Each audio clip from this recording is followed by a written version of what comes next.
Our imagination is wonderful. Well, now isn't that the source of the whole dynamic, isn't it? If you can create it within your imagination, you should be able to create it if you understand the way your reality works Yep. in that sort of way. And so, imagination is the source of, what shall we say, all inspiration, all dynamic of new movement, all of the dynamic of growth, and that's all right there in that spark of imagination. Your major communication with the divine comes through your imagination. And if you're really understanding that reflection, you're understanding that it's a completely non-verbal dynamic.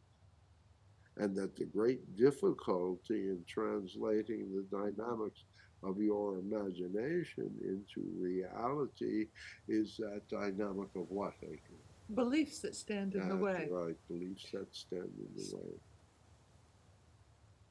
Right. Our Christmas Eve message to you is probably a dynamic of peace. It is, Adrian put out a meme today that if you have an opportunity to read through it, it is a good understanding of the direction and also the difficulty in, what shall we say, creating a paradigm, creating a dynamic of new thought that can allow for for these new possibilities. Basically, if you have not read it, we would suggest that you do. It'll only take a few moments, but it's stuff that we have repeated over and over again over the years around the dynamics of that in order to really create peace, that everybody has to have enough. And in that dynamic of being able to admit it and identify that the major problem that exists in your world is because of the inequality in the distribution of resources. And so, as humanity that is naturally growing and hopefully does not have to have a complete reset in order to create something new, in fact, you could begin to build the dynamic of a new reality without having to have a reset, if in fact you can begin to instill this new thought process, this new understanding within the consciousness of the consensus. And this, even though we do not like to make things so tangible that they become a crutch. In fact, it is necessary to develop what shall we say, a formation of a new thought, a new way of being, a new attitude about yourselves, about each other, and about your world that basically is not one that comes from a place of left or right, does not come from a place of progressive or conservative, but are in fact a third position that includes the whole dynamic of the human experience. And this is not beyond the realm of possibility. It's just that you're so busy fighting with each other and fighting with the dynamics of your world and fighting with the man and fighting with the system and fighting again, and you're so busy looking for enemies that you don't realize that you can create from the peace that you feel from your divine connection.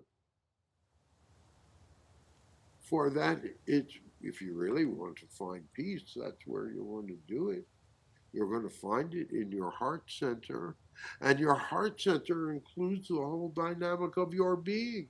It includes all seven chakras. It includes thought, word, feeling. It includes all of the dynamics of that holistic you, and yet that major connection is that spark of the divine, that life. Are you living? Is your heart beating? Well, you're part of the club. Even the assholes. especially the assholes, let us say. For they are the reflections of your reality that are meant to show you the reflection that needs to be changed, the beliefs that need to be changed. If you begin to look at what's actually going on in your world and realize how much wealth, how much resources, how much food there is on your world, even now, when there is a dynamic of, yeah, we'll say it out loud.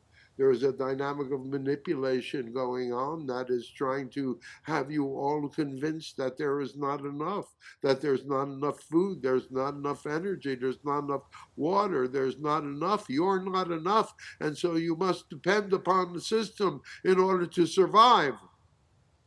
When in fact, real autonomy, real sovereignty means a self-sufficiency. Maybe not a physical self-sufficiency, but maybe just an emotional one. Because for some of you that have real jobs and things like that, as we look around at this group, there's not a real job here. Yeah, there are. Yes. Well, the closest real job is Gene. And Jeff. Well, Jeff doesn't really have a real job. He goes to work every day, but he doesn't have a real job. He hasn't found his calling yet. Okay, I was going to say, is that because I enjoy it? No, it's because you haven't found your calling yet. Right, thank you. Well, you thank us for that now. Talk to us in 6 months. Yeah. Well, but because it's always about a journey. It's always about the journey. If you realize that, and you begin to realize that in the dynamics of the things that you're facing in your lives, it's all about the journey. It's the journey that gives you the karmic tape loops. It's the journey that gives you the opportunities to fuck up so that you can learn something. Absolutely. Yeah. Absolutely.